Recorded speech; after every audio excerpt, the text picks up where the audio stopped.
Então, a gente vai começar agora a nossa aula e eu preparei para vocês uma nova lista de exercícios. Vocês adivinham qual é o número dessa lista já? Quantas nós já fizemos? 9.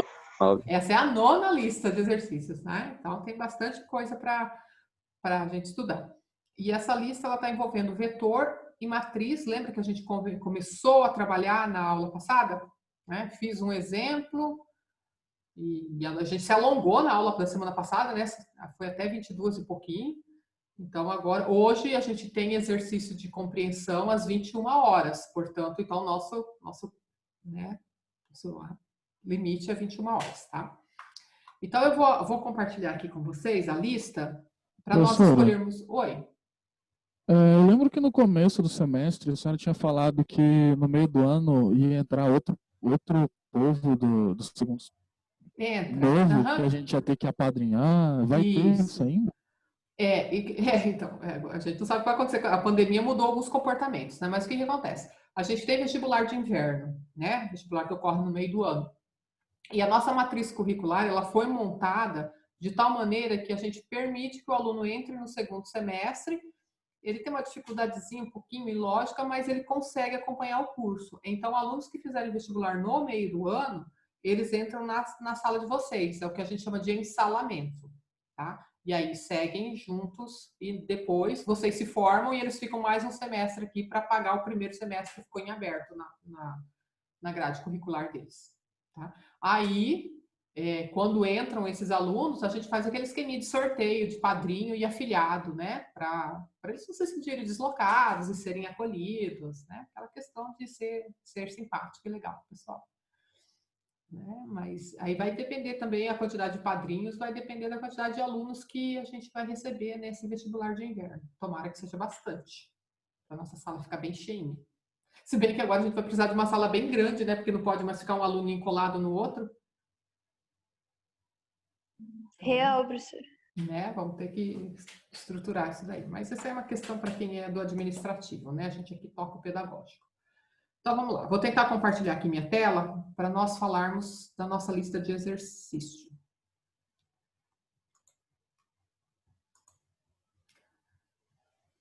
Tá aqui. Mandei mensagem para vocês. Deixa eu abrir aqui a lista. Então, vocês estão vendo aqui o nosso ambiente virtual de aprendizagem, né? Aqui está o nosso exercício de compreensão, a nossa espera e a nossa lista 9 com exercícios de vetor e de matriz. Então, vamos começar por ele. Tá? Droga. Você inspirou.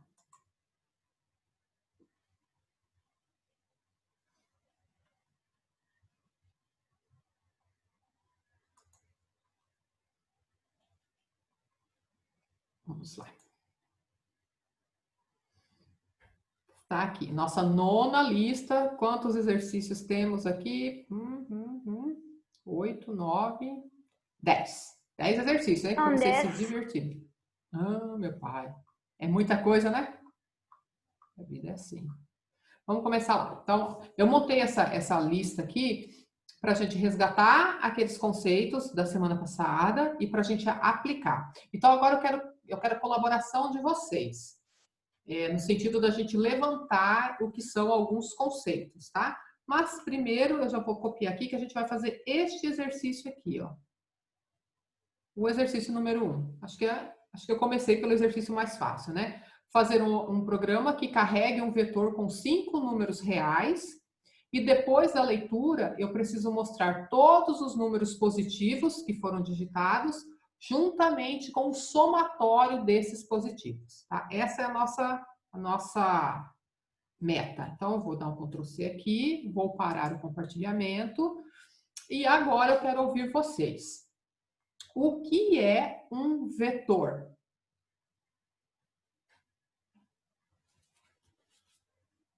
Quem não esteve na aula passada?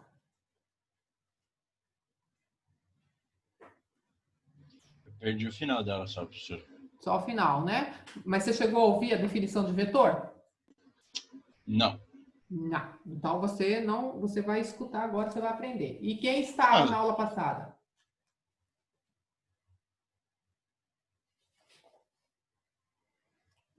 Eu vou nomear aqui, vamos ver. Deixa eu ver aqui. Vai lá. Começar. Vou tocar o terror aqui. Deixa eu pegar uma pessoa que fala bem. Pablo. Eu tô fazendo bullying, né, Pablo?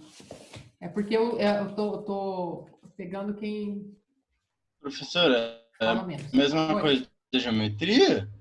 É a mesma coisa da geometria analítica? Não. Nosso vetor, graças a Deus, tem nada a ver com a geometria. Ah, beleza.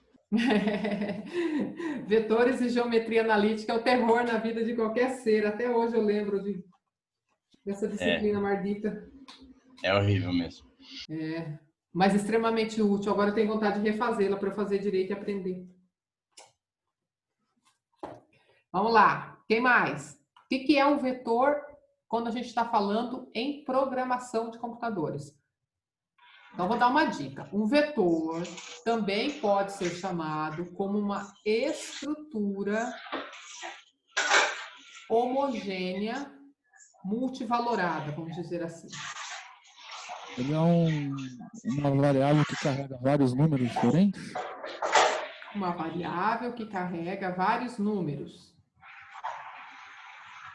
O que vocês, os demais, acham? A gente pode aceitar essa definição?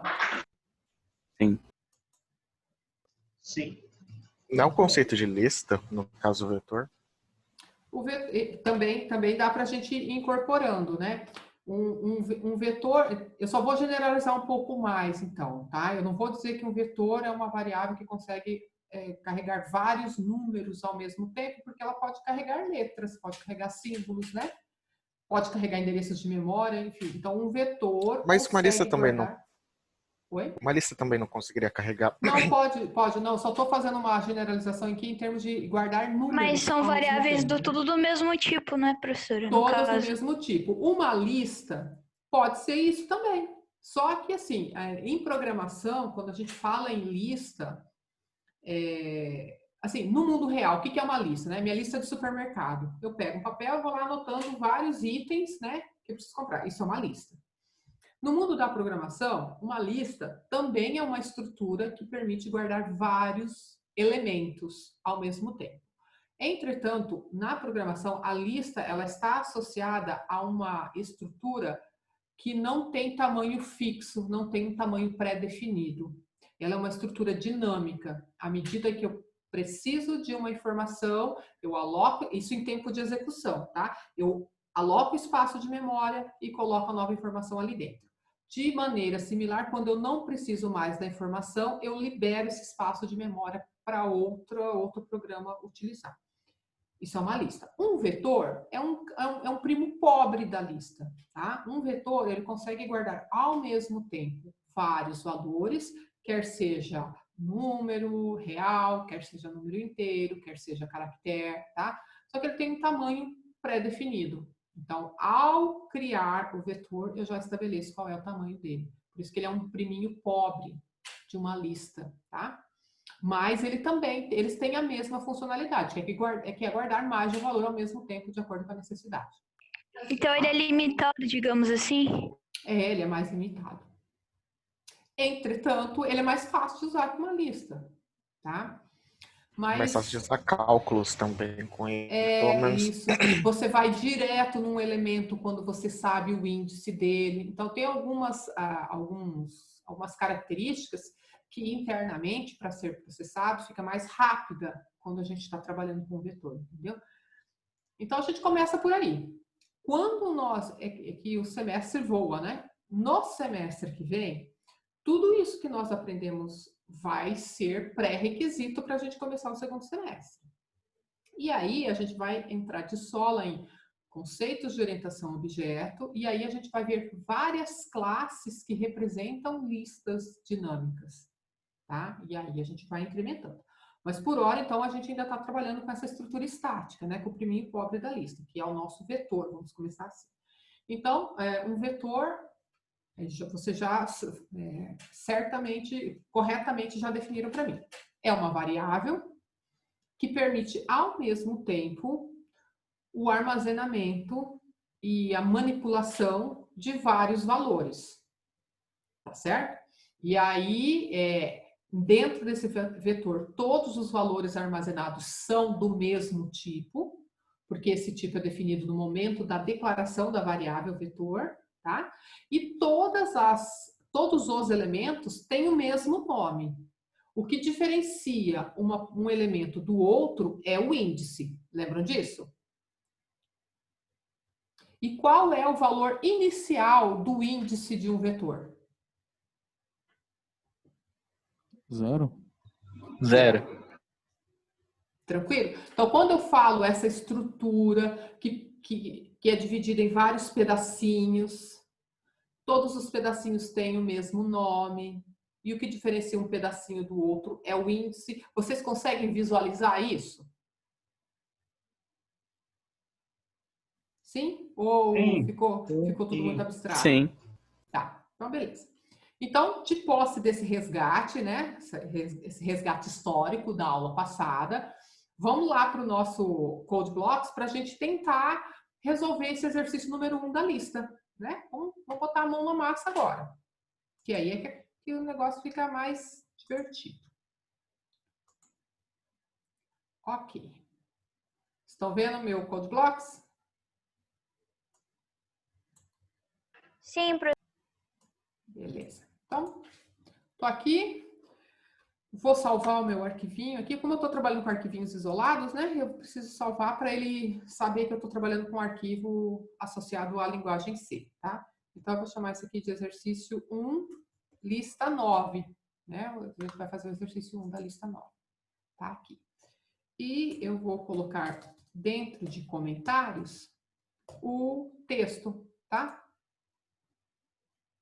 Então, eu vou organizar aqui. Ó, então, tá aqui o que a gente precisa fazer, né? Faça um programa que carregue um vetor com 5 números reais. Toda vez que vocês lerem essa ordem, né? Carregue um número, significa que o programa tem que pegar um determinado valor e guardar dentro de uma das posições do vetor, tá? Como que a gente faz isso? Ou através dos comandos de leitura, scanf, né? Que são os comandos leia, ou através de atribuições direto. De repente, eu faço um cálculo e quero guardar o resultado desse cálculo dentro de uma posição do vetor. Por exemplo, imagine que eu quisesse ter um vetor de médias finais. Eu não vou pedir para o aluno digitar qual é a média final dele. O programa tem que calcular a média final, e uma vez calculado, eu jogo dentro do vetor. Mas são essas duas maneiras, né? Da mesma forma como ocorria com as variáveis simples, para eu colocar um valor dentro de uma variável, ou eu uso um comando leia, que aqui na linguagem C é o nosso scanf, ou eu faço uma atribuição. No algoritmo era aquela flechinha, na linguagem C é um sinal de igual. Só existem essas duas maneiras. Tá? Então, beleza. Então, vamos colocar aqui o nosso primeiro include, para a gente poder usar os comandos printf e scanf. Tá aqui o nosso bloco principal. Deixa eu aumentar um pouquinho a fonte para ficar melhor para vocês. Melhorou? Tá. Então, vamos lá. Primeiro, para eu poder carregar um vetor de 5 posições com valores, a primeira coisa é ter esse vetor. Então, como que a gente cria uma variável? Toda variável é criada assim, o tipo dela e depois o nome. Sempre assim, tipo e nome. Se essa variável vai assumir o papel de um vetor, né, que é uma estrutura unidimensional, eu tenho que dizer quantas posiçõezinhas eu quero dentro dela, quantas casinhas eu quero dentro dessa variável. No meu caso, eu preciso guardar 5 números reais. Então, eu vou abrir colchete e dizer, olha, quero 5 números reais, certo? O primeiro número real que for digitado vai ser guardado no primeiro índice, que é 0. Então, o primeiro valor vai entrar na variável números, no índice 0. O segundo, na mesma variável números, só que eu mudo o índice para 1. E eu vou até o índice 4, tá? Então, sempre o maior índice é o tamanho do vetor menos 1. Por que esse menos 1? Porque eu parti de 0. Então, se eu contar 0, 1, 2, 3, 4, vai dar para mim 5 índices, tá bom? Normalmente, a gente usa vetores associados à estrutura de repetição para diminuir a quantidade de linhas que a gente escreve, tá? Então, eu vou criar, para eu poder ter uma estrutura de repetição, eu vou criar aqui uma variável, sei lá, I, de índice, né? Ou qualquer outro nome que a gente queira dar, tá? Ou posição, sei lá, vou colocar posição aqui só para ficar diferente, tá certo? Bom, então essas variáveis que a gente criou aqui, a variável números, que é multivalorada, né? Ela permite guardar mais de um valor ao mesmo tempo. E a variável inteira simples, veja que a variável posição, ela não é multivalorada, ela só consegue guardar um inteiro por vez. Elas foram criadas para eu poder resolver a primeira parte do exercício aqui, ó, carregar o vetor com números reais. Depois que eu tiver esses 5 números, eu vou precisar saber quais deles são positivos, e aí eu tenho que somar todos os positivos e mostrar esse somatório geral. Tá? Bom, como é que eu faço para saber se um número é positivo ou não? Quem chuta aí? O resto ser zero. Não precisa ser nem dividido. tanto. Ser dividido por 2, né? Mas não, mas esse aí é quando a gente quer saber se ele é um par, né? Aqui é você tá, nossa. Eu totalmente confundi. É só eu perguntar se é menor que confundido. zero, né? É isso aí. O zero é positivo ou é o que o zero? Nulo. Nulo? Ele não é nem positivo nem negativo? Não. Na programação ele seria considerado positivo, não seria? Pelo menos. Na programação é assim. Zero é falso. Qualquer coisa diferente de zero é verdadeiro. Aí vamos fazer a nossa análise matemática aqui. Para mim, pode até ser que matematicamente eu esteja aplicando o conceito errado, tá? Depois cabe uma pesquisa. Mas, para mim, eu vou considerar positivo se ele for maior que zero. Tá? A professora Ana Cláudia, na aula passada, ela falou sobre isso. Ela estava falando sobre verdadeiro e falso. Ela falou que zero é falso e verdadeiro é 1. Exatamente, verdadeiro é 1. Na linguagem C, né, no projeto deles, qualquer coisa diferente de zero para eles está valendo como verdadeiro. Mas é isso, né? Na tabela verdade, se a gente fizer a associação, zero é falso e 1 é verdadeiro. Mas aqui a minha pergunta é assim, em que momento que eu vou considerar um número positivo? Eu vou considerar um número positivo se ele for maior que zero, tá? Se ele for zero, ele vai ser nulo, não vai nem para um lado nem para o outro. Tudo bem? Então tá. Tudo certo. Eu vou ter que saber quem são os números positivos e depois que eu souber se o número é positivo ou não, eu tenho que ir somando. Então, o somatório, eu vou pegar todos aqueles que eu identifiquei como positivos e vou somando. Então, eu vou criar uma variável chamada somatório, tá? Então, eu vou criar aqui, ó. Opa. Soma positivos. Tá bom? Acho que aparentemente são essas as variáveis. Até aí, tá tranquilo? Então, a gente está fazendo a leitura do exercício e tentando fazer o correspondente aqui, né, em programação. Essa parte que a gente fez é com relação a quanto de memória que a gente vai precisar para isso. Agora, vamos voltar. Carregue um vetor com 5 números reais. Então, é um processo. Como é que eu vou fazer a carga do meu vetor, né? Eu vou colocar assim, ó, printf, digite um número. Pedir um número, certo? E aí, para eu pegar esse número, eu vou usar o scanf. O que for digitado, a gente vai converter para float, né? E eu vou guardar dentro de uma variável de memória. No meu caso, a variável de memória se chama números.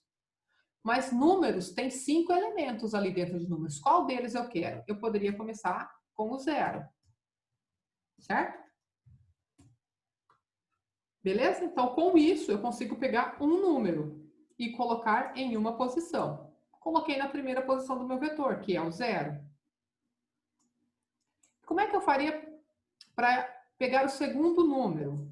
Estou fazendo aqui de um jeito bem simples. Vai fazendo até chegar. Isso, ó. Aí eu posso pedir... eu posso pedir outro número. o outro número, eu não posso deixar aqui o índice 0, porque se eu deixar 0, esse segundo número sobrepõe o primeiro. Então, aí eu mudo para 1, né? Dá, né? Então, já guardei o primeiro número na posição 0, o segundo número na primeira posição. O terceiro número, eu guardo, ó, vou até dar um espacinho aqui, ó, pra gente. Ó, o segundo número, eu guardei aqui na posição 1, e o terceiro número eu guardo na posição 2. Tá tranquilo até aí, né? A gente vai melhorando com isso aos poucos, tá? Só quero que vocês entendam a dinâmica.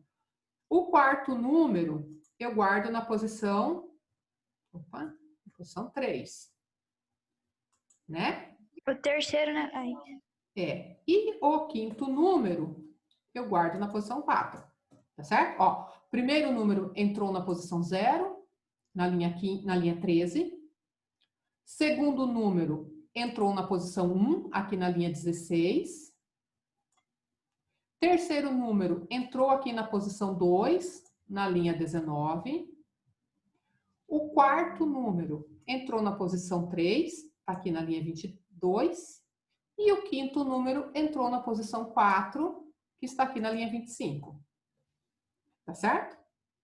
Bom, fazendo dessa maneira, eu consigo pedir 5 números e guardar os números recebidos em cada uma das posições do meu vetor. Isso funciona? Claro que funciona. Só que imagina o trabalho que eu teria se o meu vetor tivesse 100 posições. Se o meu vetor tivesse 5.000 posições. A estrutura de vetor, elas foram criadas para fazer com que a gente diminua a quantidade de variáveis que a gente cria e para que a gente consiga diminuir também a quantidade de linhas no nosso programa. Se nós olharmos atentamente, nós vamos observar que deste bloquinho aqui, da linha 12 e 13, para este bloquinho aqui, há poucas diferenças, não é? Pouquíssimas diferenças. Na verdade, a diferença mais significativa que tem é a indicação do número associado ao índice. Essa é a grande diferença. Se nós conseguirmos usar uma estratégia que faça com que esse meu índice seja incrementado de 1 em 1, eu poderia escrever isso aqui uma única vez e colocar dentro de uma estrutura de repetição. A gente fez dessa maneira na aula passada. Então, isso funciona, tá? Mas eu vou colocar isso aqui dentro de comentário e a gente vai dar uma melhorada. Vamos pegar, já que é tudo muito parecido, pedir um número, pedir o segundo número, o terceiro, o quarto, o quinto, é muito parecido. Vamos tentar usar essas semelhanças dentro de uma estrutura de repetição. Porque qual que é a finalidade da estrutura de repetição? É escrever um bloco de comandos uma única vez e falar, olha, repete isso aqui tantas vezes quantas forem necessárias. Né? Então, isso diminui a quantidade de linhas do nosso programa.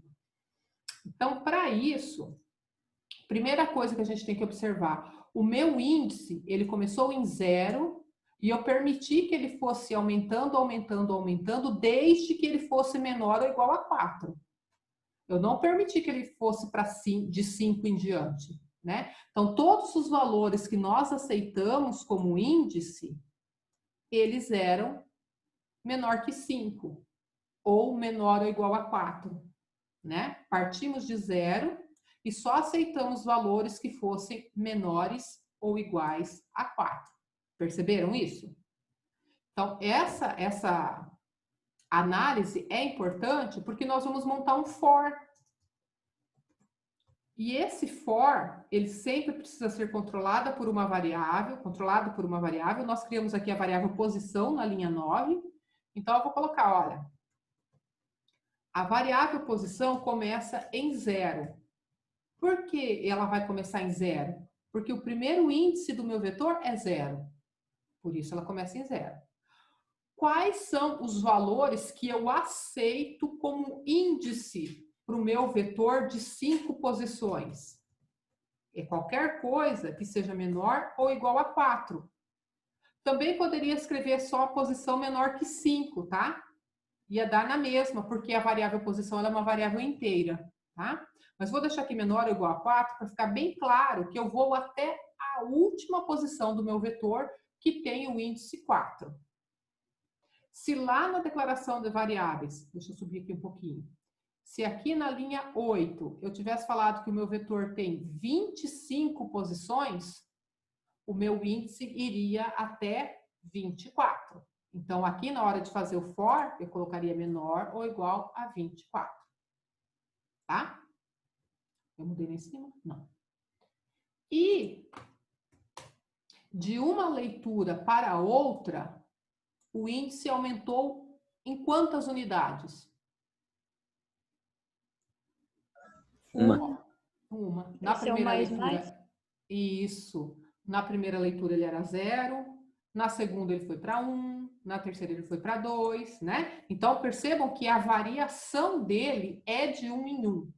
Por isso a gente vai falar aqui, ó, posição mais, que está indicando que o meu índice, né, que a minha variável posição, ela parte de 0 e a cada iteração, o que é uma iteração? É uma passagem pelos comandos da repetição. Então, cada vez que eu passar por aquilo tudo que está dentro do for, ela vai aumentando de 1 em 1. Certo? Aí eu vou dar um Ctrl C aqui e eu vou colocar aqui. Então, eu vou colocar assim, digite um número. Só que eu não posso, eu dei um Ctrl C, Ctrl V na linha onde o índice estava fixado aqui em 4. Se eu deixar dessa maneira, todos os 5 números que eu digitar vão entrar só na posição 4. Ou seja, eu vou ficar com a posição 0, 1, 2 e 3 ociosas e vou sobrescrever todo mundo na posição 4. Então, aqui não pode ficar fixo. Aqui entra a variável posição, porque ela foi preparada para controlar a quantidade de vezes que o for vai repetir e também ela foi preparada para variar dentro do intervalo correspondente aos índices do meu vetor. Então, ela foi preparada para começar em 0. Eu falei para ela ir aumentando de 1 em 1, mas só aceitar valores menores ou igual a 4, que é justamente o limite do meu vetor.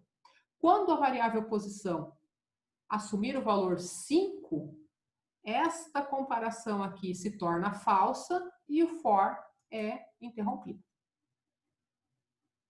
Certinho? Dúvidas? Muito bem. Essa parte, então, das linhas 28 até a linha 31, esse bloco aqui, ele fez o quê? Ele fez essa parte. Eu faço um programa que carrega um vetor com números reais. Ponto. Agora tem mais, né? Observa, depois da leitura. Depois da leitura significa depois desse for aqui, porque esse for faz a leitura. Então, a partir dessas linhas aqui, ó, eu vou ter que fazer alguma coisa. O quê? Vamos lá. Depois da leitura, mostre todos os números positivos juntamente com o somatório dos positivos. Então, o que a gente vai ter que fazer agora? Professora. Oi. A variável não era para ser números? Uhum. O que eu botei lá? Números.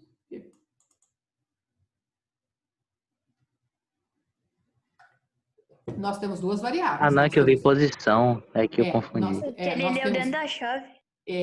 Números é o vetor, que foi criado do tipo float, né? Porque fala aqui que eu tenho que carregar números reais. Sim. Agora, cada posição da variável números é indicada pela variável posição, que é um índicezinho. Tá vendo? Então, vamos voltar aqui, ó. Tá vendo? Eu tô levando aquilo que a pessoa digitar, eu converto para float, levo para o endereço da variável números no índice indicado pela variável posição. Então, são duas variáveis realmente, né? Só que cada uma tem uma função aqui nessa história. A variável maior e aí a indicação do índice que eu quero. Tá? Bom, depois então que a gente fez a leitura, significa que eu tenho lá o meu vetor. As 5 casinhas do meu vetor tem um númerozinho real, bonitinho, fofo lá dentro. que eu tenho que fazer? Eu tenho que percorrer todas essas posições para ver se o que foi digitado lá dentro é um número positivo. Se for um número positivo, eu tenho que mostrar esse número para o usuário e tenho que acumulá-lo a um somatório. Ao final, eu mostro esse somatório. Então, a gente vai fazer uma coisa muito parecida aqui. Eu vou copiar esse meu for e vou colocar aqui.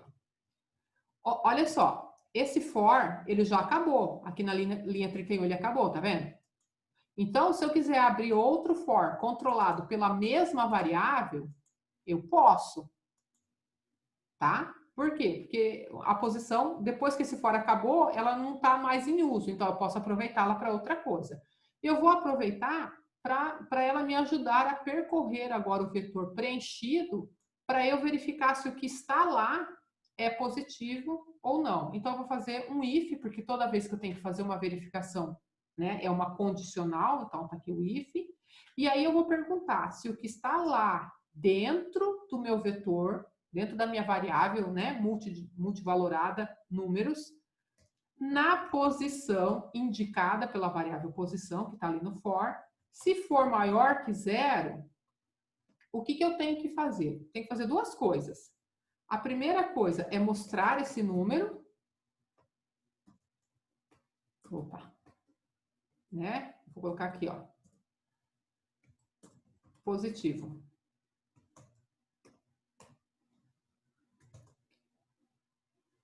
Então, é o mesmo procedimento se a minha variável fosse uma variável simples, tá? Ó, para mostrar.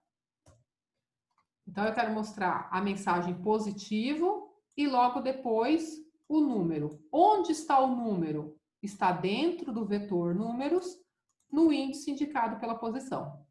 Vou colocar aqui uma barra invertida N para ele pular de 1 em 1. E outra coisa, eu não tenho que fazer um somatório dos positivos? Para isso, eu criei aqui a variável soma positivos. Então, eu venho aqui e faço assim, ó. Soma positivos. Recebe o que já está em soma positivos, mais o que está no vetor números na variável posição. Obviamente, essa variável soma positivos aqui, ela precisa ter o valor inicializado, né? Ela está sendo usada numa adição. Eu posso colocar bem aqui, ó. Soma positivos igual a 0. Tem que ser no valor antes dela ser utilizada, né? Eu inicio numa linha antes dela ser usada. E aqui ao final, eu vou aproveitar essa mensagem que já está aqui e vou colocar aqui, ó, somatório dos positivos.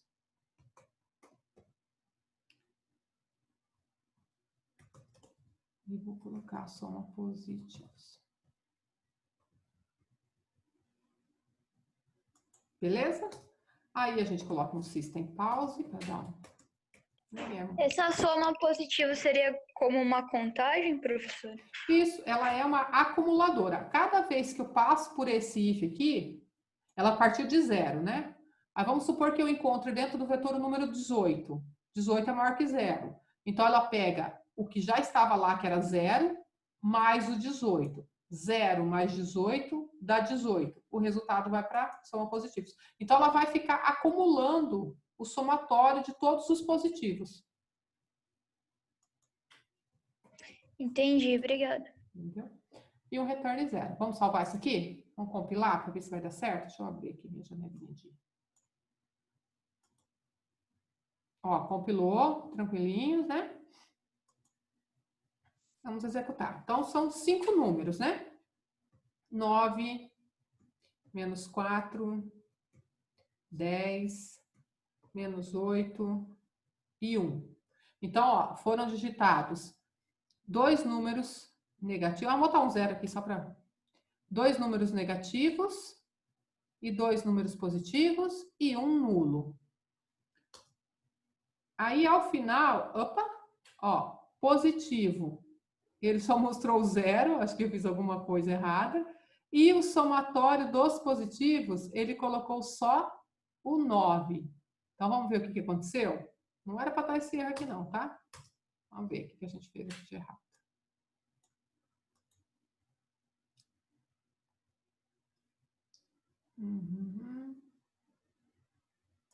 Muito bem, vamos lá. Números na posição, maior que 0. Aparentemente certo, né? Será que é porque a senhora colocou soma positiva igual a 0? Mas no caso Mas é que ele parece tinha que tá em começar com atribuição, 0. Vamos ver como é que eu criei aqui o soma positivos. Float, tá certinho. Vem cá. Números na posição, 0. Não errei nada, né?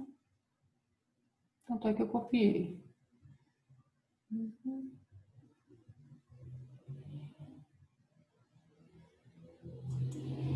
Será que não dá para fazer comparação de vetor, no caso? Dá. Ixi. Posição não veio suja, professora, variável? Ela é iniciada aqui, né? Ah, tá. Essa parte aqui, ela faz a inicialização dela.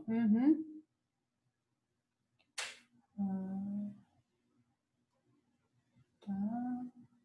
Então, F, deixa eu ver se eu coloquei alguma coisa errada aqui na leitura. Não, tá certo. Só para fazer passar vergonha, né? Vou pular de novo, vou executar. Deixa eu ver se deu erro.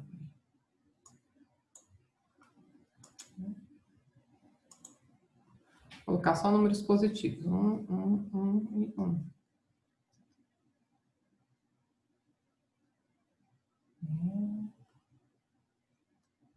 Positivo 0. Que coisa. Professor, isso é para ver como a gente sofre. Então, eu estou tentando ver aqui o que foi a comida de mosca que eu fiz. Meu scan está certo. Professora, Oi. ali na linha 35 tem um e-comercial, é para estar ali? Ah, obrigada. Copiei e colei isso. O e-comercial vai mostrar um endereço de memória, né? Pode ser isso. Obrigado. Aí, tá vendo? Isso aí. Tomara que seja isso, para não ficar com vergonha. 10 menos 9, 7, 0, menos 5. Então, a ideia é, tem 2 positivos, ele teria que me mostrar o 10 e o 7, ele teria que mostrar o somatório 17. Bom, não mudou nada. Eu compilei? Acho que sim. Não lembro. Acho que sim. Vamos ver, tem que ter mais algum erro aí. Já tava ruim, professor, para pior. É sempre assim.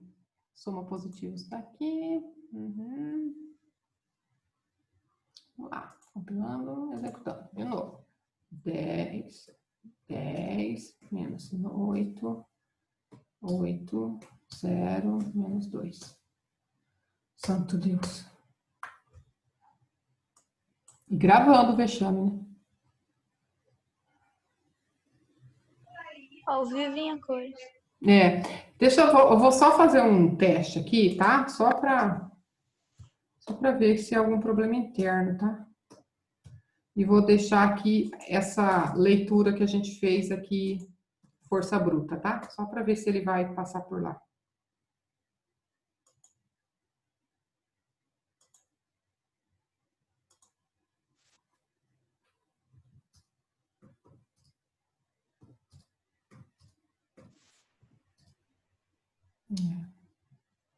Engraçado, ele fica só com o primeiro valor, né? Que coisa.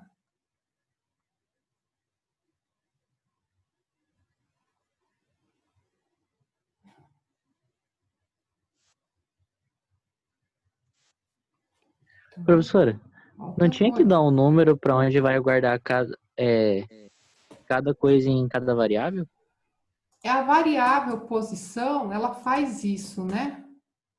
Tá vendo que ela começou com 0? Ela faz isso. A gente usa aqui. Quer ver? A gente até fez um exercício na aula passada. Deixa eu abrir aqui para nós. A aula passada foi dia 3? Que dia foi a aula passada?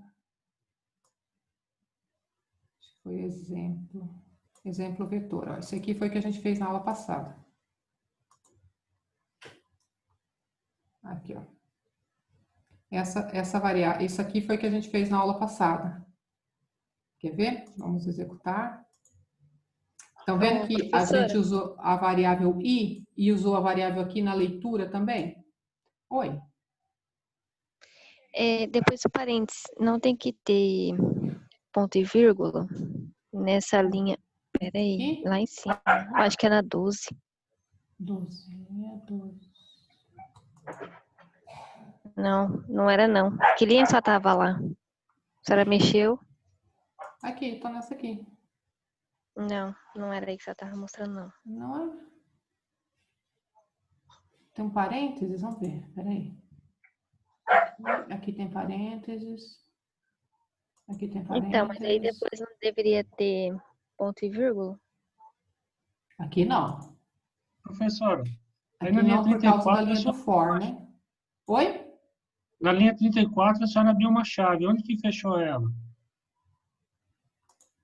Ah! Obrigada. Aqui, ó. De nada. Obrigada. Vai ganhar um ponto aqui. Achei. Essa chave... Deixa eu parar aqui. Luiz, professor. Luiz, né? vou anotar aqui. Luiz, não troca o nome, hein? Ó, aqui... E olha que eu tinha deixado elas lá embaixo, aí deu certo, né? O meu for de repetição, ele acabou aqui na linha 39, né? A parte aqui de baixo não é para ficar repetindo, é para mostrar só um valor final. Então, eu tinha comido isso daqui. Como designara, né? Para ver como é que o aluno sofre. Vixe, professora, a gente pena. A gente também. Então, por que ali não tinha o ponto e vírgula? Espera só um pouquinho que a gente vai lá ver o teu ponto e vírgula. Eu não entendi ainda muito bem qual linha aqui. Mas esse aí vai dar 10. Ah, não, dá 16. Não. Então, aqui tem que dar 16, né? 2 positivos, 2 negativos no mundo. Agora deu certo. Positivo número 10, positivo número 6 e o somatório deles, 16. Certo? Eu achava que aparecia, professora, quando erra, assim. Vamos. Stephanie, qual é a linha que você está com dúvida no ponto e vírgula? Então, a senhora tinha aberto ali aquele... Depois desse posição, mais, aí a senhora tá fechando parênteses. Aí depois não deveria ter o ponto e vírgula? Não. Lembra, o ponto e vírgula, ele fecha um comando, tá? Então, toda vez que eu colocar um ponto e vírgula aqui, eu estou falando, olha, esse comando acabou aqui. Significa que eu estaria dizendo, o for acabou aqui, tá? Quando, na verdade, tudo isso que está aqui embaixo, até a maledeta-chave que eu não tinha colocado, tudo isso faz parte do for, entendeu? Então, se eu colocar... Eu vou até executar aqui para você ver. Colocando a chave aqui dentro, ele vai executar esse pedacinho uma vez só, porque ele vai entender que esse comando aqui de repetição chegou ao fim. Vê? Tomara que ele não me deixe passar vergonha agora. Ó, esse digite um número é ali, ó, da linha 36, tá vendo? E ele vai fazer isso uma vez só. Ó, vou colocar 10 aqui, ó. Só para passar vergonha. Peraí, acho que eu não compilei.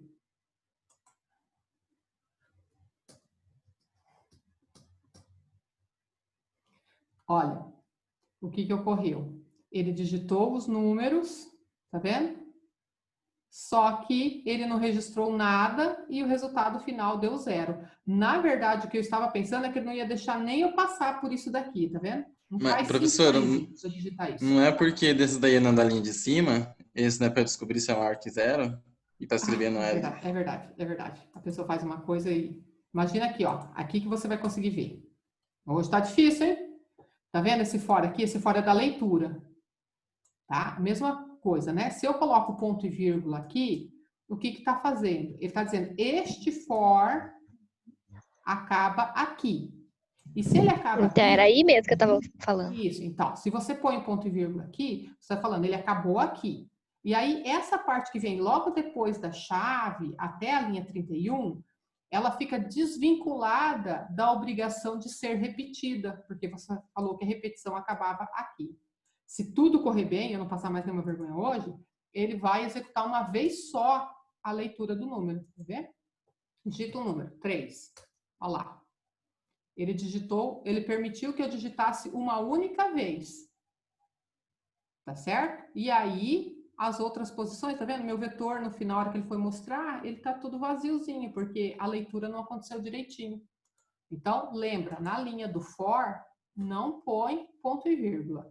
Assim como a gente não põe ponto e vírgula aqui na linha do if, tá? Porque você não pode falar que o comando está acabando ainda, porque tem mais coisa para frente. Tá bom? Ufa. Muito bem. Verônica, você tinha falado alguma coisa? Não teria como juntar tudo num for só? Teria. Eu só fiz dessa maneira para fins didáticos, para mostrar que a gente pode percorrer um vetor que estava vazio, colocando algumas informações dentro dele, e depois a gente pode percorrer novamente esse vetor, se for necessário, né, para manipular o que está lá dentro. E também porque eu estava fazendo a interpretação do texto, tá? Faça um programa que carregue um vetor de números reais. Depois da leitura, então eu precisava ter certeza que a leitura terminou. Mas se fosse uma prova e você tivesse feito isso tudo dentro de um único for, resolveria do mesmo jeito. Tá tranquilo. Eu tinha achado, professor, que quando, sei lá, bugasse assim a chave, ele ia mostrar para a senhora, sabe? Então, mas ele não mostra, porque o que ocorreu? A chave não estava aqui, a chave estava, sei lá, acho que aqui embaixo, não sei, não lembro mais, ela estava aqui.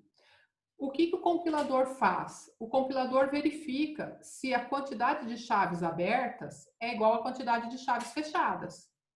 Então, aqui, tá, ó, a senhora fechou, só que a senhora fechou na linha errada. Só que na linha errada. Entendi. Aí o que acontecia? Ele fazia isso daqui e aí ele já mostrava o resultado para mim. Aí eu falei, putz, tá tudo errado, né? Por que ele tá mostrando o resultado sem ter lido tudo? Porque eu fiz a minha repetição no lugar errado. Então, o bloco... entendi, só foi a colocação errada que a senhora colocou. Exatamente. Pessoal, dúvidas?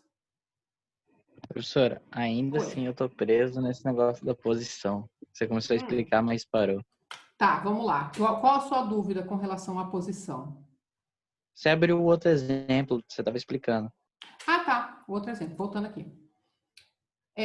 O que eu estava mostrando aqui no outro exemplo? Que a gente pode, nesse exemplo aqui foi da aula passada, né? Ao invés de usar a variável posição, eu usei a variável i. E também dei valor inicial como sendo o primeiro índice e permito que ele chegue até, que ele só aceite valores, né, menores ou iguais ao máximo índice. Por que 2? Porque eu falei que o meu vetor tinha 3 posições, né? Então, é de 0, 1 e 2. Então, cada vez que eu passo por esse for aqui, a minha variável i está com um determinado valor. Na primeira vez, ela está com 0. Então, quando eu usar isso aqui, ó, e comercial, números na posição i, ele está trocando esse i por 0, eu vou lá na primeira posição. Quando eu passo no for pela segunda vez, o que aconteceu com o i? Ele muda. Ah, tá. Ele vai preenchendo conforme muda. Exatamente. Se ele mudou de 0 para 1, quando eu fizer o scanf de novo, ele vai colocar o valor onde? Na posição 1, tá? Então, por isso que a gente pode usar qualquer variável aqui, desde que eu tenha dado o valor inicial para ela correto, de acordo com o início do meu índice, né? E desde que eu só aceite valores que sejam inferiores ao limite máximo.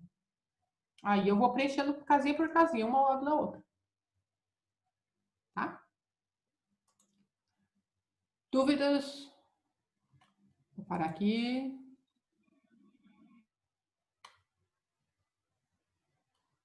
Deixa eu ver quem é que tá mais aqui. Pessoal, todo mundo tranquilo? Esse foi o primeiro exercício da lista, só para aquecimento. Essa estrutura que nós usamos agora, então, ela é uma estrutura unidimensional. Alguém consegue me dizer por que unidimensional?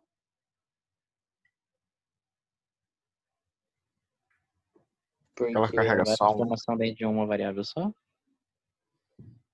Não entendi, desculpa.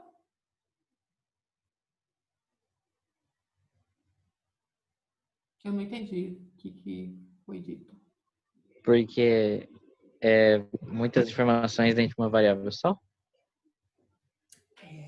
Não. ela é unidimensional porque eu tenho várias, vamos levar para o nosso, né, nossa português, claro, né? A gente tem várias casinhas, uma variável que tem várias casinhas. Para eu chegar numa casinha em particular, eu precisei de um índice apenas. Então, por isso ela é unidimensional. Oi? Tipo uma linha e uma coluna só? Exatamente. Eu posso entendê-la como sendo uma linha ou como sendo uma coluna, entendeu? Ela é unidimensional, como é uma reta. A reta é uma dimensão, né? Quando a gente pega, por exemplo, um retângulo, aí ele já é bidimensional, porque ele tem o comprimento e a altura, né? Então, quando a gente está falando de vetor, a gente está falando de uma estrutura unidimensional, onde cada valor é identificado, sendo necessário apenas um índice, ok? Na aula passada, a gente comentou também, e vocês todos falaram que vocês já trabalharam em algum momento na vida com Excel. Verdadeiro ou falso? Trabalharam já, né? Sim. O que é o Excel? Sim. O Excel é uma planilha onde ele tem várias células, não é? E cada uma das células é identificada pela linha e coluna, não é assim? A, 30, B, 50. Na verdade, no Excel é coluna-linha, né? Mas não importa. Para eu chegar em uma daquelas células, eu preciso saber qual é a linha e qual é a coluna que me interessa. Daí eu chego lá naquele quadradinho e lá tem o valor que me interessa. Que pode ser um número, pode ser uma fórmula, pode ser um texto, não é assim? Na programação, a gente também pode ter uma variável multidimensional, né? No caso de uma tabela, né, é bidimensional, linha e coluna. Então, deixa eu ver se eu tenho algum exercício aqui na lista para a gente fazer essa análise aqui e entender como que a gente trabalha com uma estrutura bidimensional. Ah, olha aqui. Achei uma. Exercício 7. Vamos lá para matemática. Estão vendo a lista? Ó. Sim, professor. Sim. O que esse exercício quer fazer? Na verdade, ele só quer brincar de usar uma variável bidimensional. Ó. Essa matriz A, observa aqui a matriz A. Eu tenho uma quantidade de linhas, né? Uma linha, 2 linhas, 3 linhas, 4 linhas, 5 linhas, 6 linhas. E 1, 2, 3, 4. Então, é o que a gente chama de uma matriz 6 por 4. A gente, na programação, a gente sempre indica o número da linha primeiro e o número da coluna. Só qualquer programa que vocês pegarem, cria uma matriz 3 por 5. 3 linhas, 5 colunas, tá? Então, nesse exercício, seja A uma matriz que armazena números inteiros. A matriz transposta de A, o que é a matriz transposta? Como se eu pegasse essa matriz e rodasse, né? A quantidade de linhas acaba virando colunas e a quantidade de colunas acabou virando linhas. Tá certo? Então, é como se eu tivesse rodopiado a minha matriz. E aí, o que o exercício pede? Ele pede para que a gente preencha essa matriz 6 por 4 e depois que a gente mostre a matriz transposta, que é a matriz 4 por 6. Tá certo? É isso que a gente tem que fazer. Entender? Então, para eu pegar um determinado valor aqui, eu acho que esse exemplo está errado, tá? Mas tudo bem. Para eu pegar um valor aqui, para eu chegar nesse número 14, estão vendo que ele está destacado? Como que eu consigo chegar no número 14? Eu tenho que informar qual é o número da linha que ele ocupa e qual é o número da coluna que ele ocupa. Ou seja, eu tenho índice para a linha e tenho índice para a coluna. E continua todo mundo começando em 0, tá? Então, aqui, onde está o 14 é a linha 0, onde está o 4 é a linha 1, onde está o 17, 2 e assim por diante.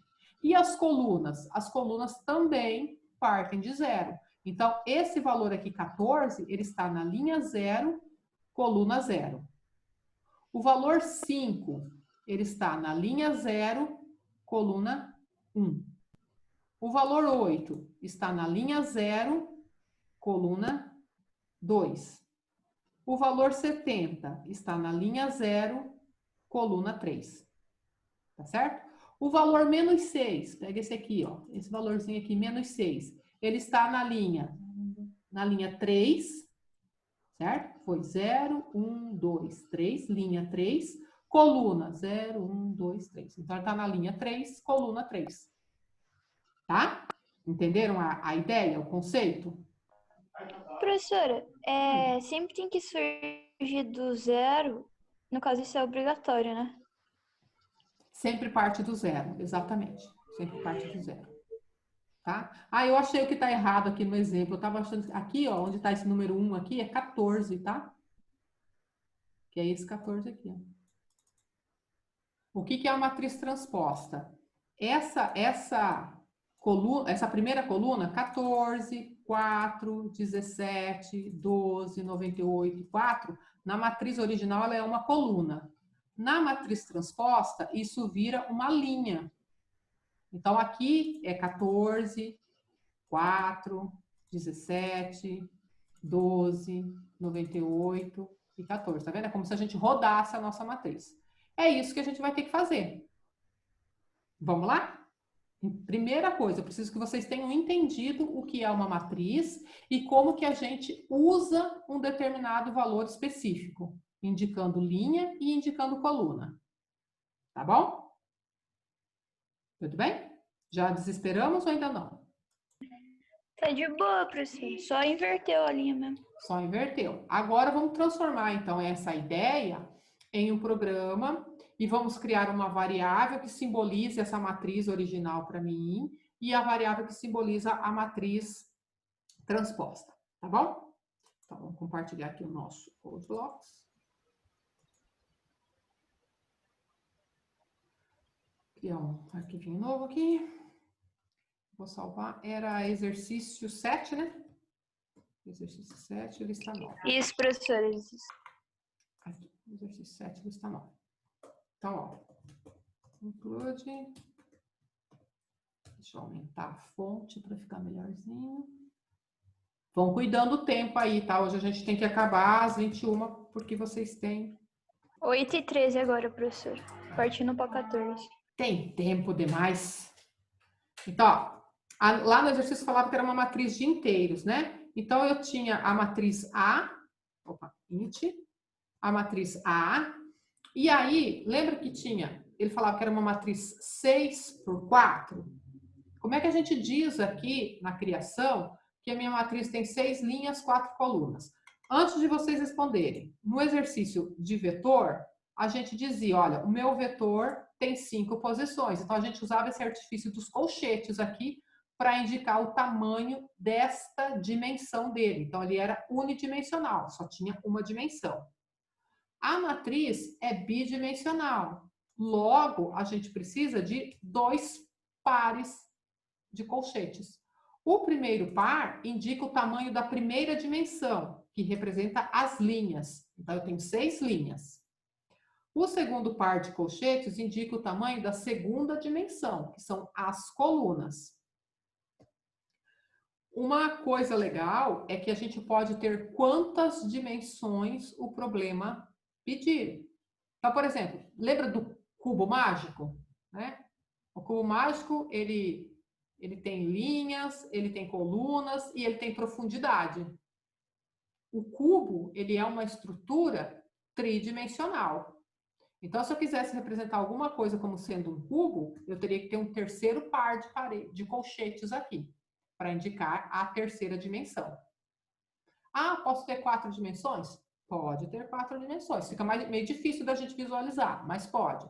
Pode ter 5 dimensões? Pode. O limite é a quantidade de memória que você tem para rodar o teu programa. Tá certo? Então, é importante a gente entender essa questão. Cada par de colchetes define o tamanho de uma dimensão. A matriz é bidimensional. Linhas, colunas. Então, eu preciso de duas definições. Ok? Essa é a matriz original.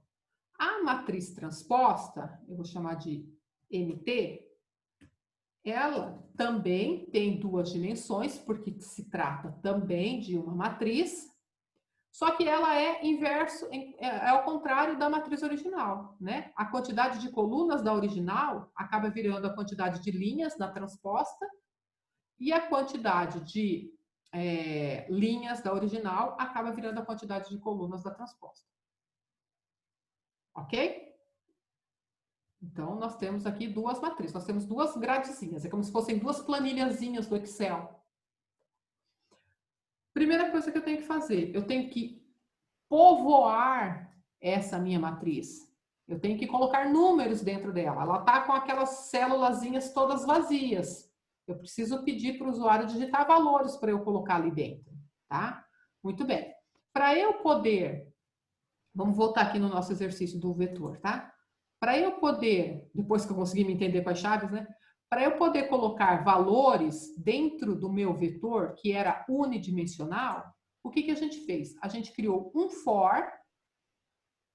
Esse for era controlado por uma variável e essa variável simbolizava os índices dessa dimensão. Não era assim?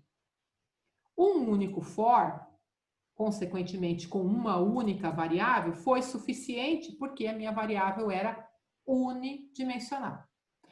Agora, a minha variável é bidimensional. Então, eu preciso de 2 índices. Então, eu precisarei de quantos for?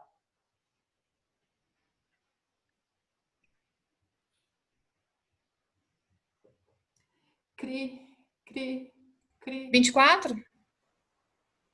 24. Não, do 24 para guardar lá, né? 24 vai ser a quantidade de repetição que eu vou ter. Tá bom? Para começar o raciocínio. Agora, essas 24 repetições serão executadas porque eu vou colocar quantos for em funcionamento? Professora, consegue me ouvir? Consigo. Professora? Estou ouvindo. Professora? Estou ouvindo, Juliano. Fale. Acho que ele que não tá ouvindo. Deixa eu mandar uma mensagem. Ô, professora, a senhora usou 2 no exercício passado, né? Usei 1. No nosso exemplo de vetor? Usei 1, ó. Seriam 6, professor? 6. O que te inspirou a falar o 6? A quantidade de linhas? Então vai ser 2, se é bi. Isso foi isso mesmo, professor. Isso. Agora vamos juntar tudo o que foi dito. Inara falou que eram 24. São 24 repetições. Raciocínio bom. Quem falou que era 6? Eu não captei aqui. Foi eu, professor. Tiago, são 6. O primeiro for vai repetir 6 vezes, porque são 6 linhas dentro da matriz. E eu vou usar mais um for, conforme a Verônica disse, porque o segundo for vai representar a quantidade de colunas. Então, peraí. Era tudo. Vamos lá. E a gente não conseguiu falar com o Juliano, né? Deixa eu mandar uma mensagem aqui para ele. Contadinho.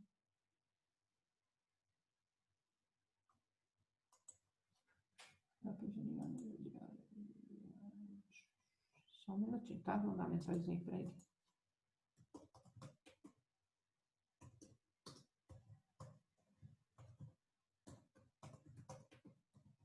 Tá, então vamos lá. Voltando. Eu vou fazer 2 for, um dentro do outro, tá? Se eu for ter 2 for, eu preciso de 2 variáveis controladoras, concorda comigo? Mais ou menos, né? Sim. Então, eu vou colocar assim, ó. Eu vou chamar de colunas e vou chamar de linhas, só para, por enquanto, ficar claro, tá? 2 variáveis do tipo inteiro. Aí, eu vou fazer um for. O primeiro for vai ser para eu caminhar nas linhas da minha matriz, tá? Então, eu vou fazer assim, ó, linhas. Se eu tenho 6 linhas, os índices, o índice vai começar em 0, obviamente, né? E vai ser menor ou igual a 5, concorda? 0, 1, 2, 3, 4, 5, dá 6 linhas. E eu quero ir mudando de linha em linha, então eu vou aumentando de 1 em 1. Mais. Mais. Ok. Então, esse for aqui, aberto na linha 6 e que vai ser fechado na linha 11, vou cuidar agora das chaves, ele significa linhas. Ele vai servir para eu caminhar nas linhas. Por que 5 linhas? Não seriam 4? É essa aqui, né? Porque a conta... São 6 Começa no linhas. 0. Ela começa em 0. E daí vai ter o 5 caso aqui. Vai até o 5, aí dá a quantidade 6. Ah, sim, dá 6. Né? Eu tô preparando aqui para a primeira matriz, por enquanto, tá? Não mexi com a transposta ainda não. Muito bem. Em cada uma das linhas, eu tenho 4 colunas, certo? Significa o seguinte, se eu estaciono na linha 0, estacionei ali, eu posso percorrer coluna 0, coluna 1, coluna 2 e coluna 3, não posso? Eu tenho essas 4 colunas dentro da linha 1. Então, eu vou fazer um outro for, controlado por colunas. O índice das colunas também começa em 0, tá? E todos eles, como eu tenho 4 colunas para matrizar, tem que ser menor ou igual a 3. E ele também aumenta de 1 em 1. Então, percebam que eu tenho um for dentro do outro. Ó, esse for que começou na linha 7, ó, a chavezinha dele tá aqui. Ele foi o último for aberto. Ele é o primeiro a ser fechado. Que é para ele ficar inteiramente dentro do for externo. Então, esses 2 for, eles estarão ativos ao mesmo tempo. Pelo fato deles estarem ativos ao mesmo tempo, eu não posso usar a mesma variável. Por isso que eu tive que ter 2 variáveis, tá? Se esse for, deixa eu dar um Ctrl X aqui, ó. Se ele não estivesse aqui, vamos supor que ele estivesse aqui embaixo, na linha 12, tá? Quando eu chego aqui na linha 12, essa chavezinha aqui já tinha fechado o for anterior. Então, ele já não estava mais ativo, tá? Então, eles são independentes. Se os for fossem independentes, eu poderia usar a mesma variável controlando. Como foi aqui, por exemplo, aqui, ó, a gente tinha esse for, ele abriu na linha 28 e fechou na linha 31. Quando eu chego na linha 34, esse for aqui já não era mais ativo. Aí ele começa um outro na 34, por isso eu pude usar a mesma variável. Ok? Voltando aqui no nosso exemplo 7, deixa eu dar um Ctrl Z aqui. Eu tenho um for interno ativo e um for externo ativo também. Então, eu não posso usar a mesma variável, porque senão um for atrapalha o outro. Tá? Aí aqui, eu vou colocar um printf só para vocês verem a repetição dos índices, tá? Digite valor para a posição. Eu vou colocar aqui, ó. Eu quero que apareça linha X coluna, tá? Só para ficar bem claro o que vai acontecer. Então, isso é o que vai aparecer na tela pra gente. Essa é a mensagem. E aí, o usuário vai pegar o que for digitado, vai converter para inteiro, vai guardar na matriz A. Só que matriz A, todas as células se chamam A. Então, eu vou dizer, ó, vai colocar no valor de linhas, no valor de colunas. Eu vou salvar aqui e vou executar, só para vocês verem como é que acontece, tá? Compilei, deixa eu ver se compilou direito. Compilou direitinho, vamos executar. Opa, peraí, já comecei errando. Deixa eu ver se tem mais algum erro. Tá vendo esses índices malucos aí? É porque eu fiz o printf errado, né? Tá vendo? Ó?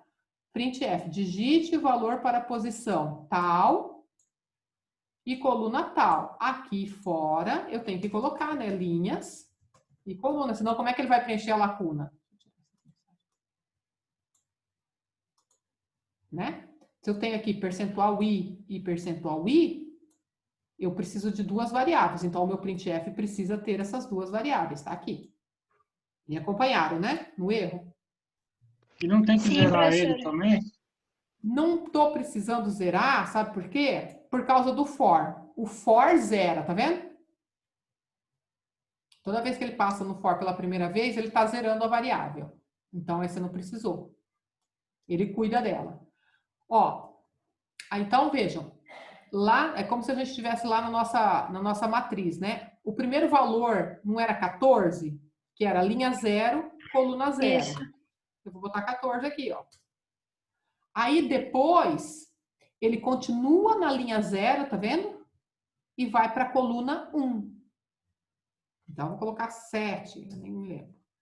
Depois, ele continua na linha 0 e vai para a coluna 2. Professora, consegue me ouvir? Oi, ouço. Tô ouvindo. Oi. Vamos continuar. Eu tô te ouvindo, você não está me ouvindo. Deixa eu botar aqui. Então, ó, o próximo número. Continuamos na linha 4, na linha 0, perdão. E coluna 3. Vou colocar 9. Ó, lembra que a nossa matriz, ela tinha 6 linhas e 4 colunas? Coluna Isso. 0, coluna 1, coluna 2 e coluna 3. Terminadas as colunas, ele vai para a linha de baixo. Tá na segunda linha. Linha 1, coluna 0. Linha 1, coluna 1. Linha 1, coluna 2. Linha 1, coluna 3. Terminou as 4 colunas da linha 1. Vai para a linha 2. E aí a gente vai ficar nisso, né? 24 vezes, conforme a Inara falou. Terminou a linha 2, vai para a linha 3. Terminou a linha 3, vai para a linha 4.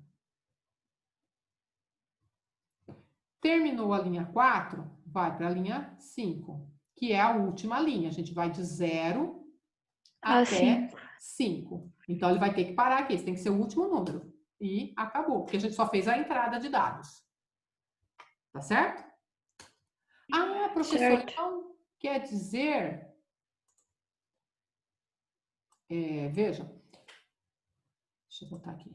Então, esse for externo, ele repete muito mais lentamente que o for interno. Eu já fiz aquela analogia com... Como chama? Velocímetro, né? De carro, que mostra a quilometragem de um carro. Sim.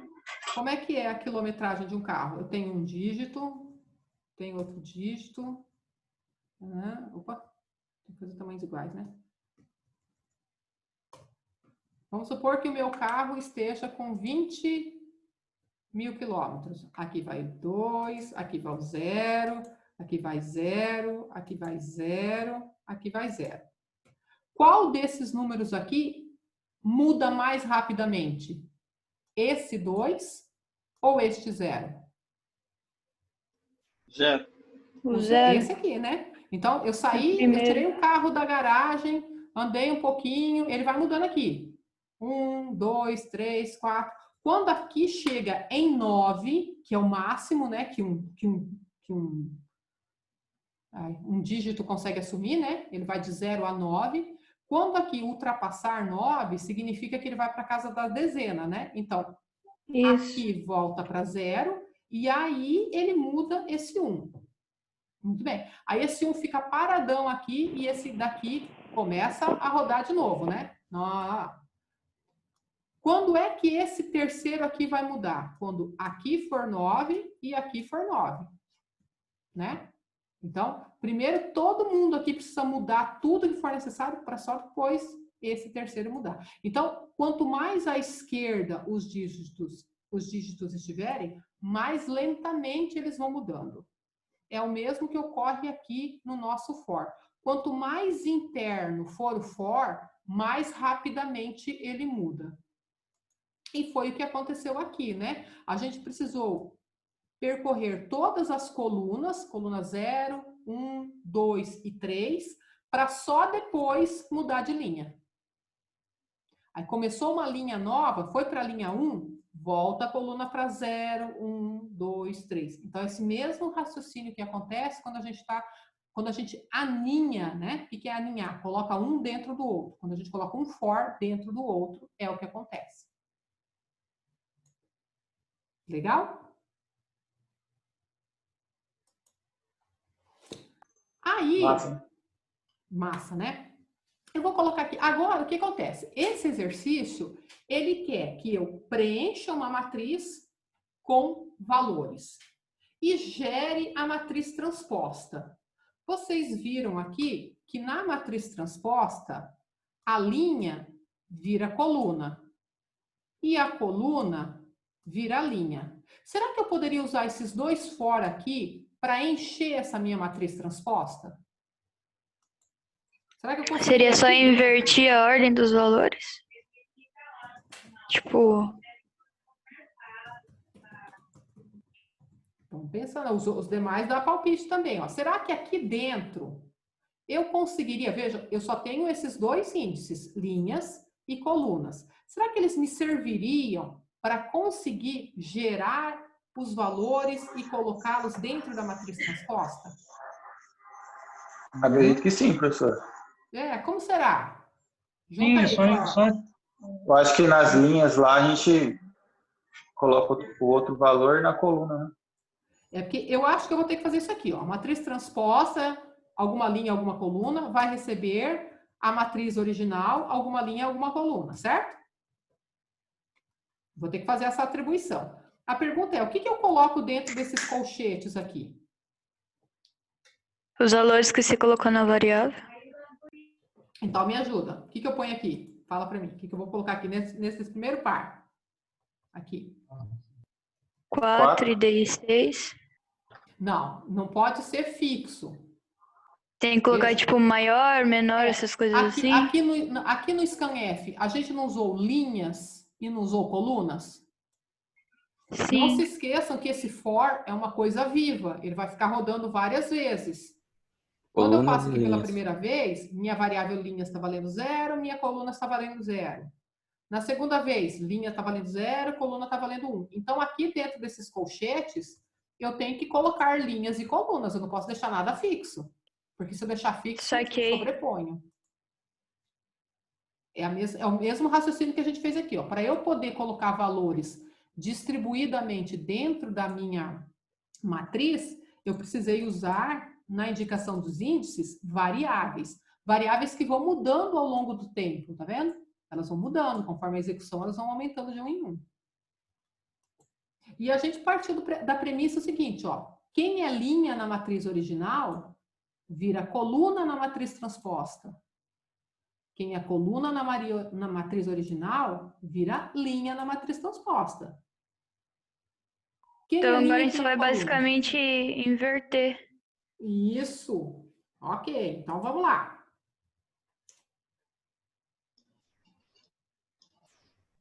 Bom, vou ajudar. Vocês já sabem que a matriz original, ela foi controlada por linhas e colunas. A gente usou isso ali no scanf, não foi? Então, continua valendo. Colunas e linhas. Colunas.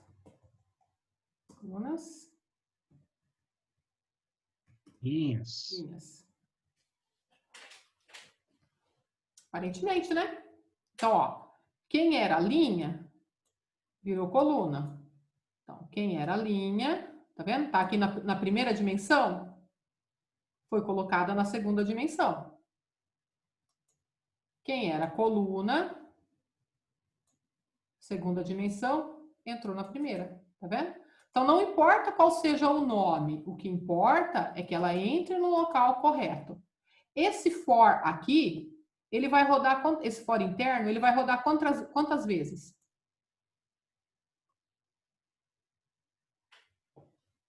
Não vai rodar de 0 a 3? Ele vai repetir 4 vezes, certo? Então, imagina, quais são os valores que vão entrar aqui na variável colunas? Aqui vai entrar o valor 0, depois vai entrar o valor 1, depois vai entrar o valor 2, depois vai entrar o valor 4, ou 3, perdão. Que é justamente todas as linhas que eu tenho. Será que isso funciona? Acho que sim, professor. Na real, tá tudo certo, Quem ué. se perdeu aí na história? Vou salvar aqui para não perder nada. Bom, então, aí aqui, agora eu vou fazer um for. Então, só para mostrar, tá? Vou até copiar aqui. Agora, para dar mais um nó ainda na cabeça de vocês. Que já tá com pouca coisa, né? Isso aí vai ser exercício de compressão de hoje, professora? Algumas coisas.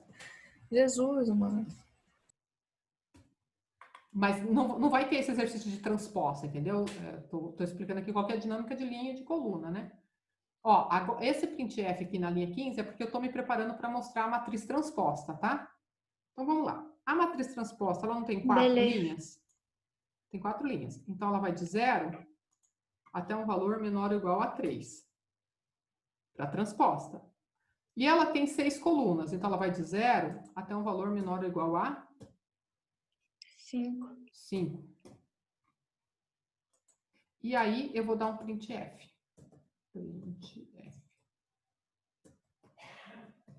Valor na linha. Percentual aí.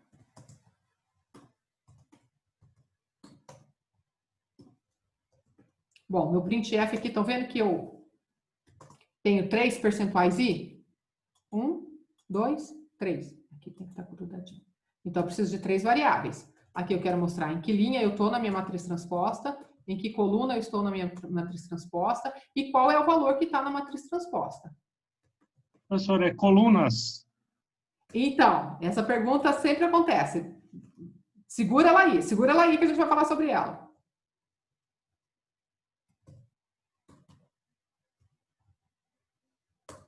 Colunas, colunas, colunas, linhas, linhas, linhas. Escrevi tudo certo, né? Aqui, né? Ah, tá. Isso que você estava falando, né? Achei que era outra coisa. Colunas.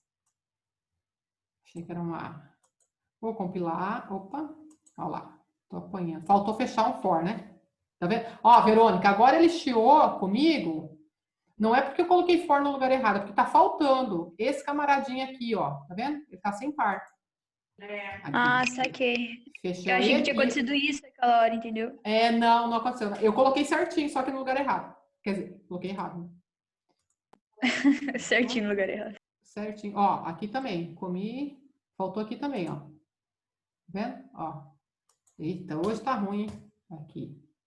Fechei o for, fechei o for, fechei for, fechei for. E este aqui tem que ser o da main, lá em cima. Ah, agora deu certo. A senhora tá sabotando o seu manual, professora, que tá rolando. Ah! Tô meio apavorada hoje. Esse negócio de trabalhar remoto tá me deixando doida. Vamos lá. Putz, eu podia ter diminuído a minha matriz, né? Vamos diminuir? Não, vai assim mesmo. 1, 2, 3, 4. Preenchi a primeira linha. Vão anotando aí. 5, 6, 7, 8. Preenchi a segunda linha. 9, 10, 11, 12. Segunda linha preenchida. 13, 14, 15, 16. Professora, Oi. quando que a gente vai começar a trabalhar com isso graficamente? Não nesse semestre. 21, 22, mês que vem. 23, 24. Entendi, Tá? obrigado. Nada. Ó, agora, veja o que ele já mostrou. Então, se vocês desenharam aqui a matrizinha bonitinha, na primeira linha da minha matriz original, eu tenho 1, 2, 3 e 4. Tá vendo? Essa é a primeira linha da original. Aí, olha como ficou a minha matriz transposta. 1, 5, 9, 13, 17 e 21. Tá vendo a primeira linha aqui dela? Essa primeira linha, ela é formada pela primeira coluna da matriz original. Então, vamos lá. 1, 5, 13, 17, 21. Vamos lá. Ó, primeira coluna. Primeira coluna é a segunda dimensão igual a 0. Então, aqui, ó. 1, 5, segunda dimensão igual a 0, estão vendo? 5, 9, 13, 17 e 21. Tá vendo? Todo mundo que estava na coluna 0, segunda dimensão, veio parar aqui na linha 0, primeira dimensão. Porque a Deu bom, coluna então. virou linha. Deu bom, né? Segunda linha, né? Todo mundo que está aqui na linha 1. Era todo mundo que estava na coluna 1. Então, volta aqui. Coluna 1, 2, 6, 10, 14 e 19. E 18. Olha lá. 2, 6, 10, 14 e 18. Pegaram? Então, deixa eu fechar aqui. O que é importante quando a gente está trabalhando com uma estrutura bidimensional? É eu garantir que o valor que eu coloco aqui na primeira dimensão só vai assumir valores que existam. Então, por exemplo, na matriz transposta, ela foi criada para ter 4 linhas. Eu não poderia colocar aqui a variável linhas. Por quê? Por exemplo, eu não poderia fazer isso aqui, ó, linhas e colunas. Porque a variável linhas, eu estou permitindo que ela vá de 0 até 5. Ou seja, ela tem 6 linhas. Eu não consigo colocar essas 6 linhas na primeira dimensão da matriz transposta. Porque a primeira dimensão da transposta só cabe 4. Percebe que não cabe? É igual aqueles brinquedinhos de criança, né? Que ele tenta colocar um quadrado onde só entra um redondo. Não cabe, tá? Então, a gente pode usar qualquer variável, desde que os valores que essa variável assuma estejam dentro da capacidade da minha matriz. Tá certo? Se ela tem 4 linhas, a variável que eu vou colocar aqui na primeira dimensão precisa só variar 4 vezes. Se eu coloquei aqui linhas na segunda dimensão, essa variável pode assumir 6 valores, porque eu tenho 6 linhas, entendeu? Então, daí, invertendo, deu certinho.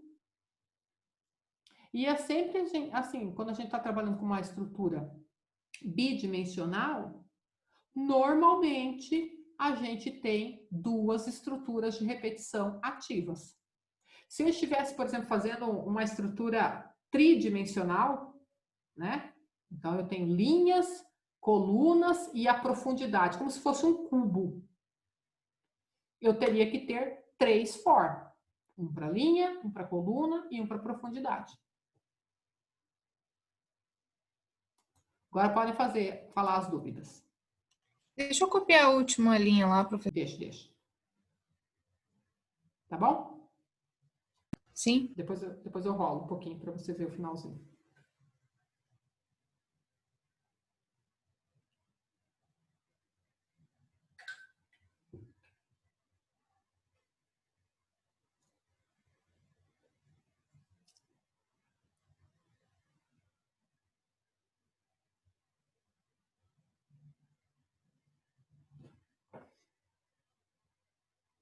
Pode passar um pouquinho, professor? Posso. Aqui, né? Você no finalzinho? Sim.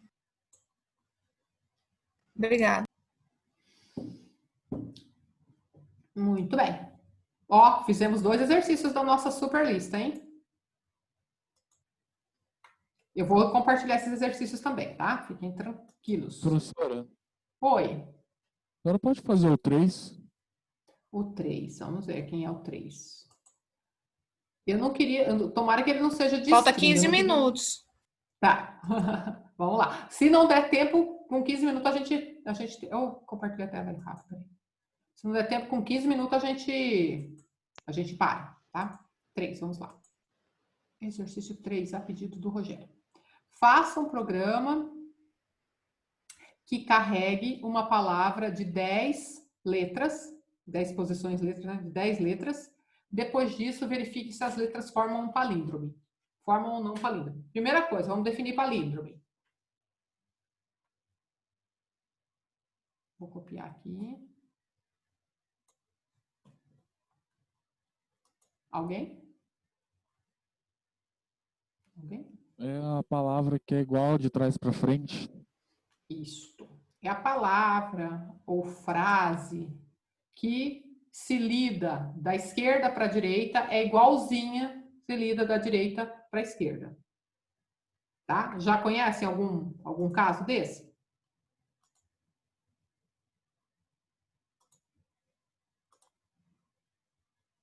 Como é que é, professora? Palíndrome é aquela frase ou aquela palavra que quando você lê da esquerda para a direita é igualzinho quando você lê da direita para a esquerda.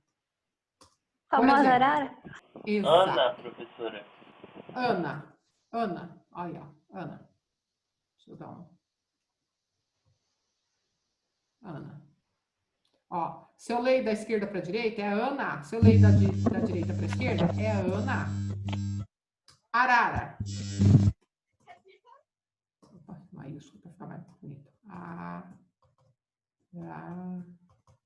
Arara, né? Se eu leio da esquerda para a direita, é arara. Se eu leio da direita para a esquerda, é arara. Qual é o maior palíndrome da língua portuguesa?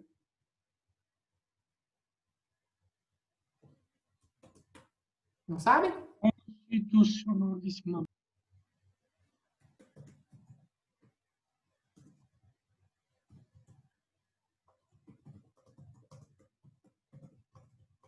Se eu não me engano, é isso aqui, ó.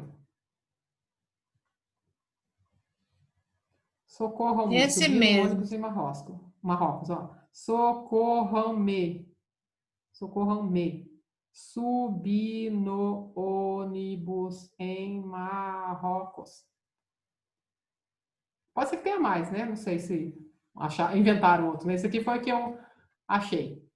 Então, é isso. Esse exercício, ele pede para a pessoa digitar uma palavra. Nesse caso, eu não estou nem tratando de frases, mas ele vai resolver para frases também. E a gente tem que depois analisar se o que foi digitado é um palíndrome ou não. Bom, qual que é a dinâmica? Vou apagar esse aqui para ficar com os menorzinhos, né? Qual que é a dinâmica? Eu tenho que comparar a primeira letra com a última letra. Certo? Primeira letra com a última letra. Se elas forem iguais, eu não consigo concluir nada ainda. Né? Aí, por que eu não consigo concluir nada? Vamos supor que eu tenha colocado aqui, ó, ao invés de arara, tenha colocado arata. Tá? Eu comparei a primeira letra com a segunda letra. São iguais. Eu posso dizer que é um palíndrome? Com essa única comparação que eu fiz? Peguei A e peguei A. Não. Vi que são iguais. Sabendo que eles são iguais, eu já tenho dados suficientes para concluir alguma coisa? Não tenho. Nem se é palíndrome, nem se não é palíndrome. Então, o que eu faço? Eu vou comparar a segunda letra com a penúltima letra. São iguais? Eu estou comparando o R com o T. São iguais? Não. Não. Então, quando eu descubro que não são iguais, eu já posso concluir que não é um palíndrome. Enquanto eu estou fazendo a comparação e eu estou recebendo resposta de que são iguais, eu ainda não tenho como concluir. Eu tenho que olhar mais um pouquinho. Se eu descubro que um parzinho de letras é diferente, eu já posso concluir que não são palíndromes.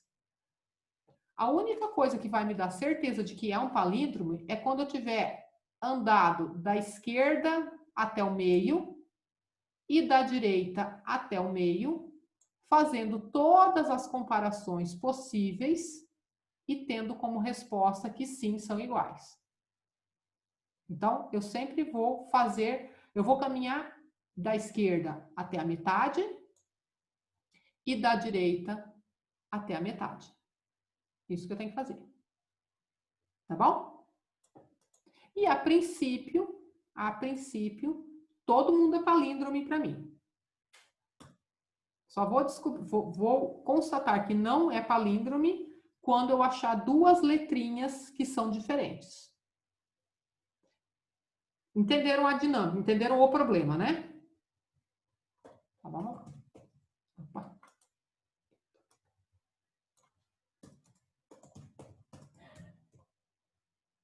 Eu vou aproveitar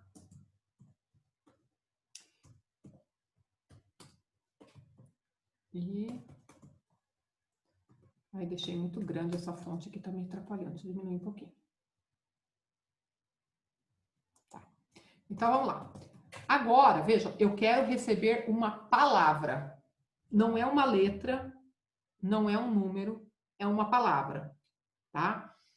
A gente está trabalhando com vetor. Vetor é uma estrutura estática. Então, eu vou falar assim, ó, eu tenho uma variável chamada palavra, tá? E eu vou dar para ela tamanho 30. Então, é uma palavra que vai conseguir guardar até 30 caracteres, tá bom? Para eu resolver o meu problema. Então, vejam, isso aqui é um vetor, igual que a gente viu. É uma variável unidimensional. Tem 30 casinhas dentro dessa variável. O que diferencia uma casinha da outra é o índice, que vai de 0 até 29. Em cada casinha, eu guardo uma letra da palavra, tá? Então, vamos lá. Aí, eu tenho que pedir a letra, a palavra. Digite a palavra. Como é que eu vou pegar essa palavra? Com scanf. Só que agora, um conjunto de letras forma uma string. Então, eu coloco o percentual S. E o que acontece? Ah, eu vou ter que digitar letra por letra? Não. Esse scanf aqui vai permitir que eu digite todas as letras de uma vez só e ele vai distribuir em cada uma das posiçõezinhas aqui da minha variável, tá? Como eu quero que ele faça essa distribuição automaticamente, eu não coloco o E comercial aqui. Não usar o E comercial significa que eu estou indo lá no endereço de memória da posição 0, que é a primeira posição. Eu preciso só achar essa primeira posição para ele distribuir todas as palavras nas posições adjacentes. Esse S aí é o quê? Então, esse S é porque eu estou lendo várias letras e um conjunto de letras representa uma string. Então, esse S aqui é de string, tá? Percentual S para ler uma string, que é um conjunto de letras. É justamente porque eu não quero ir digitando letra por letra. Eu quero digitar todas as letras de uma vez só e apertar Enter. Então, eu estou fornecendo para o scanf um conjunto de letras que ele vai ter que separar e colocar cada letrinha dentro de cada posição do meu vetor. Ele faz isso automaticamente para mim. Eu só preciso dizer percentual Por que não S. tem o E industrial mesmo, professor? Oi?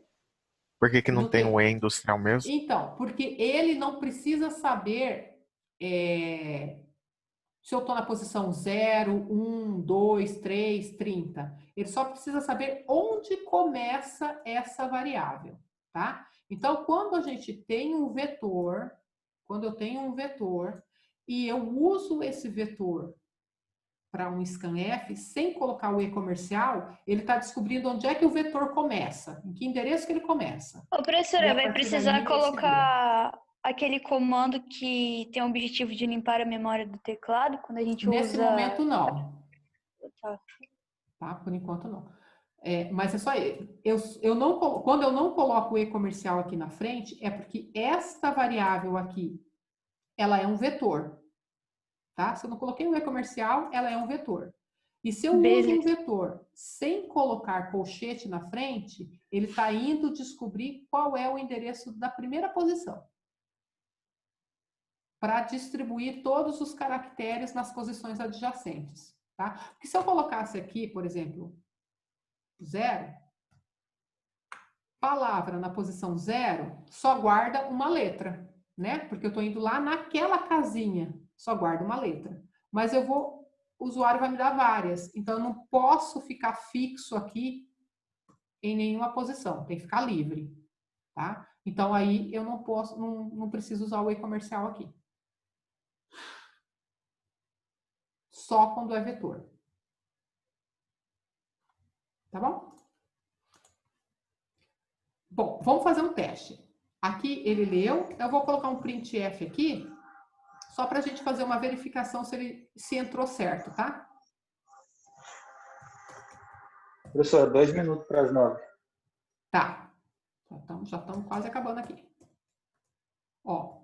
Opa.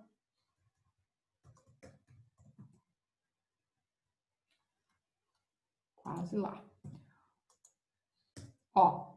Eu li aqui, né, no scanf, e aqui eu tô querendo mostrar qual foi a palavra digitada, só para ver se ele vai distribuir as letras certinhas dentro do que eu preciso, tá? E observem que aqui, ó, eu tô usando o vetor também sem colocar colchete.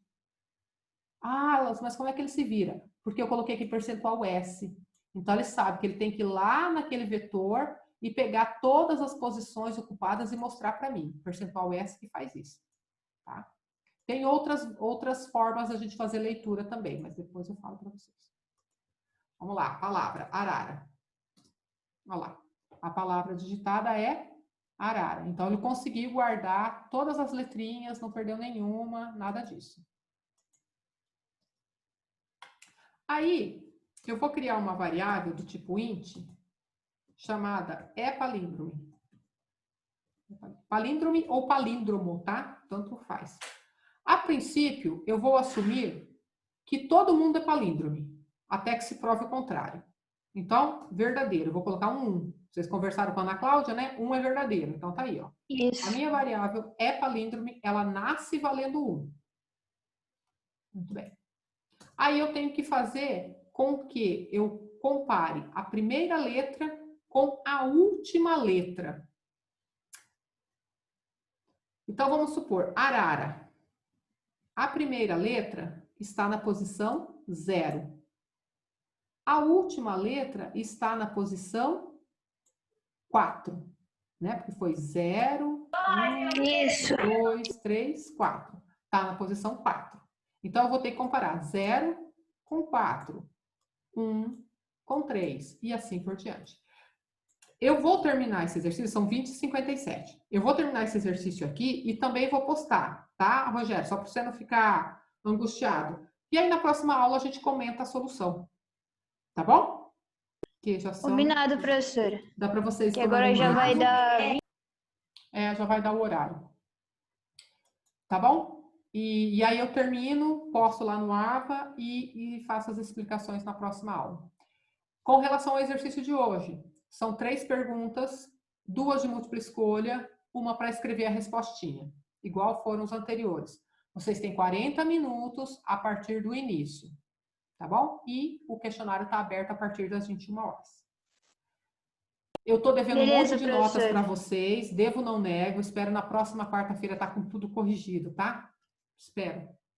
E aí a gente já vai tendo uma prévia de como é que está a situação. Professora? Oi. Dá 10 por via das dúvidas, professora? Né? Tá bom, pode deixar. Eu não consegui pegar a explicação da senhora, eu travando pra caramba. Então eu te respondi e você não me ouvia. Professora, eu não consegui prestar atenção em nem meia hora da aula. Porque... Mas depois então você vai ver a gravaçãozinha, tá? É porque travou tudo, não consegui pegar nem o início, nem o meio que metade do fim, não entendi nada do fim. Mas depois você vê a gravação, Juliano, tá. E na quarta-feira todas as suas dúvidas a gente tira, tá? Professora, boa noite para a senhora. Tchau, tchau. Tá bom, boa noite. O cara tinha começado a prova do exercício. Então, a prova é às 21 horas agora, vai começar. 3 questões. 2 de múltipla escolha e uma aberta. Tá?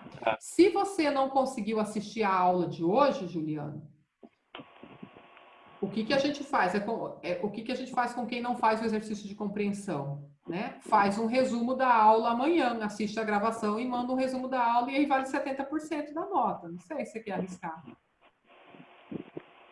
O conteúdo da prova de hoje envolve o que foi desenvolvido hoje na aula? Envolve. Eita. Tenta fazer a prova.